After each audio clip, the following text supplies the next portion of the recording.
છોટાઉદેપુર લોકસભાના ભાજપના ઉમેદવાર તરીકે સૌના આશ્ચર્યની વચ્ચે જસુભાઈ રાઠવાની નિમણૂક કરી છે। પૂર્વ સાંસદ ગીતાબેન રાઠવાની ટિકિટ કપાઈ છે તો કોંગ્રેસના રાજ્યસભાના સાંસદ નારણ રાઠવાને ભાજપમાં પ્રવેશ અપાવનાર જસુભાઈ રાઠવાને ટિકિટ ફાળવી છે।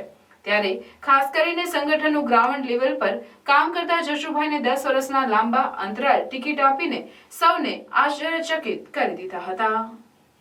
CR પાટીલે જસુભાઈ અંગે પોતાનો પ્રતિભાવ આપતા જણાવ્યું કે જસુભાઈ જમીનનો માણસ છે, સીધો સાદો માણસ છે। એમને તો ખબર પણ નહોતી કે એમનું સિલેક્શન થશે, પણ ભાજપના ઉચ્ચ નેતૃત્વ કાર્યકર્તાઓને ટિકિટ આપીને મોટા કરવાનું કામ ભાજપા કરે છે। આ વખતે મોદી સાહેબે નિર્ણય કર્યો કે આ વખતે છોટાઉદેપુરની સીટ ઉપર જસુભાઈને લડાવવા છે। રાજપીપળા કમલમ કાર્યાલયના ઉદ્ઘાટન પ્રસંગે ઓડિયન્સમાં બેસેલા લોકો પાસે જઈને હાથ જોડી સૌનું અભિવાદન ઝીલી ઉમેદવાર જસુભાઈ લોકોને મળ્યા અને એમને જણાવ્યું કે કચરામાં છુપાયેલા હીરાને વીણીને બહાર લાવવાનું કામ ભારતીય જનતા પાર્ટી કરે છે।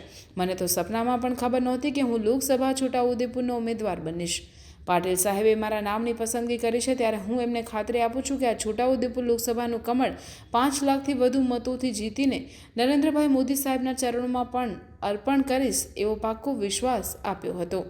જસુભાઈ રાઠવાએ જણાવ્યું કે આ દેશની અંદર વડાપ્રધાન નરેન્દ્રભાઈ છેલ્લા 10 વર્ષથી જે રીતે વિકાસની ગાથા ચલાવી રહ્યા છે તે રીતે ગતિમાં સાથ અને સહકાર આપવા માટે મને જે રીતે પસંદ કર્યો છે એ માટે હું મોદી સાહેબનો આભાર માનું છું। તેમણે ગુજરાતની તમામ 26 લોકસભા બેઠકો 5 લાખથી વધુ બેઠકોથી જીતવાનો વિશ્વાસ વ્યક્ત કર્યો હતો। અમારા પેજ સમિતિના પ્રમુખો અને કાર્યકર્તાઓ આ બેઠક જીતાડવા માટે કામે લાગી જશે। છોટાઉદેપુર લોકસભા મત વિસ્તાર કોંગ્રેસ મુક્ત થયો છે કારણ કે નારણભાઈ રાઠવા ભાજપમાં જોડાયા છે। સંખેડા ડભોઈના વિધાનસભા ઉમેદવાર પણ જોડાયા છે, તો હવે આ વિસ્તાર કોંગ્રેસ મુક્ત થઈ ગયો છે એમ ચોક્કસ કહી શકાય છે। અને એમને ખબર પણ નહોતી કે એમનું સિલેક્શન થશે, પણ ભારતીય જનતા પાર્ટીનું આપણું ઉચ્ચ નેતૃત્વ એ તો કાર્યકર્તાઓને ટિકિટ આપીને એને મોટા કરતા હોય છે।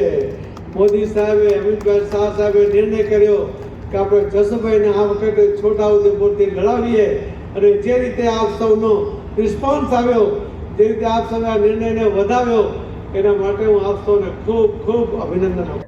આ એ વાત 100% સાચી છે, કોંગ્રેસ મુક્ત। કેમ કે છોટાઉદેપુર વિધાનસભાના ઉમેદવાર પણ ભારતીય જનતા પાર્ટીમાં સામેલ થયા છે, સંખેડાના ઉમેદવાર પણ સામેલ થયા છે, નર્મદાના નાંદોદના ઉમેદવાર પણ સામેલ થયા છે, અને ડભોઈના ઉમેદવાર પણ સામેલ થયા છે। આમ બધા જ ઉમેદવારો સામેલ થઈ ગયા છે। હવે કોંગ્રેસ